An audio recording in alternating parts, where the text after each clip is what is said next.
Hello everyone, मैं हूँ प्रशस्ति और आज बात होगी कश्मीर की। कश्मीर की क्यों, आखिर वहां ऐसा क्या हुआ। सारा अटेंशन तो आजकल मीडिया का अफगानिस्तान और तालिबान के बारे में लगा हुआ है। तो दोस्तों, कश्मीर में धीरे धीरे ही सही, दबे स्वरों में ही सही, कुछ बदल जरूर रहा है। बीते दिनों गए जन्माष्टमी के पर्व की वहां से बहुत ही सुंदर झांकियां और वीडियोस सामने आए हैं। दोस्तों, ये कोई बड़ी बात नहीं है क्योंकि जन्माष्टमी हमारे पूरे देश में मनाई जाती है, लेकिन जब नाम कश्मीर का आता है तो स्पेशली हमारी जो जनरेशन है थोड़ा सा डाउट करती है। क्यों डाउट करती है? क्योंकि हमारी इस जनरेशन ने कश्मीर में अक्सर अलगाववाद, आतंकवाद, पाकिस्तान परस्ती और पत्थरबाजी की ही घटनाएं देखी हैं। जब वहां से इतनी अच्छी और सकारात्मक तस्वीरें आती हैं तो थोड़ा सा एक बार एक डाउट क्रिएट होता है। तो मुझे भी इस बारे में डाउट क्रिएट हुआ। तो मैंने जब ट्विटर पे इसको देखने की कोशिश की कि ये किसी और जगह की तस्वीरें हैं कि कश्मीर की ही तस्वीरें हैं, तब उस समय उसी दौरान मुझे महबूबा मुफ्ती जी का एक ट्वीट दिखाई दिया जिसमें उन्होंने हिंदुओं को जन्माष्टमी की बधाइयां दी थी। दोस्तों, तब मुझे जाके इसका सेटिस्फेक्शन हुआ कि जो तस्वीरें दिखाई जा रही, जिसको बताया जा रहा है कि ये लाल चौक के पास की तस्वीरें हैं, तब मुझे सेटिस्फेक्शन हुआ इस बारे में जाकर। क्योंकि एक दौर दोस्तों कश्मीर का हमने वो भी सुना है या देखा है 1992 के समय का, जब कड़ी सुरक्षा बंदोबस्त के साथ वहां पे तिरंगा फहराया गया था।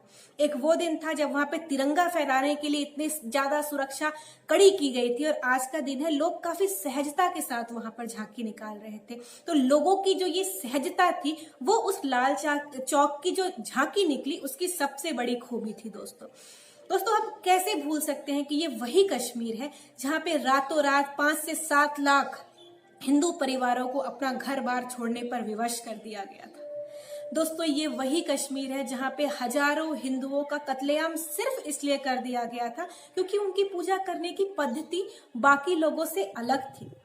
दोस्तों, इसी कश्मीर में हमारे सुरक्षा बलों का स्वागत पत्थरबाज किया करते थे, और इनके अलगाववादी नेताओं को कौन भूल सकता है। ये अलगाववादी नेता हमारी सरकारों को धमकी देते थे कि आप सेना के दम पे आपने कश्मीर को बांध के रखा हुआ है, जरा सेना हटा कर तो देखिए। इस तरह की धमकी हमारी केंद्र सरकारों को अक्सर दी जाती थी। दोस्तों, और जिन महबूबा मुफ्ती के ट्वीट का जिक्र मैं कर रही थी, ये वही महबूबा मुफ्ती हैं जिन्होंने जब 370 और 35A हटाए जाने की जब बातें आ रही थी सामने, उस समय उन्होंने कहा था कि अगर केंद्र सरकार ऐसा कोई भी कदम उठाती है तो घाटी में तिरंगा उठाने वाला कोई नहीं मिलेगा। दोस्तों, ये एक वो दिन है और एक आज का दिन है। महबूबा मुफ्ती हो चाहे उमर अब्दुल्ला हो, दोनों ही वहां के घाटी के हिंदुओं को जन्माष्टमी की शुभकामनाएं दे रही हैं। तो ये माना जा सकता है दोस्तों कि 370 और 35A हटाने के बाद के जो सकारात्मक परिवर्तन है अब जमीन पर दिखाई देने लगे हैं दोस्तों। और ये संभव हो पाया है एक बहुत स्ट्रॉन्ग पॉलिटिकल विल के कारण, जो अब जाकर इतने सालों के बाद केंद्र सरकार ने दिखाया है दोस्तों।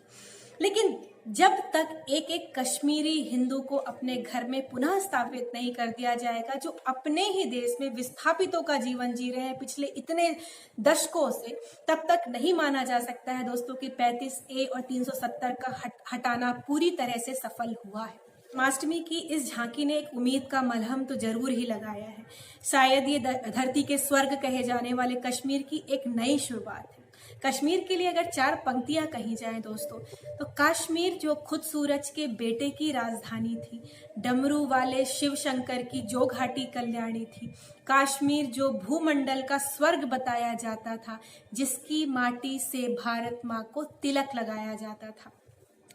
दोस्तों, उम्मीद है कि एक दिन कश्मीर अपनी पुरानी विरासत की तरफ जरूर लौट आएगा और सूने और बेरंग पड़े हुए उन मंदिरों से फिर से शंखनाद और जयकारे सुनाई पड़ेंगे।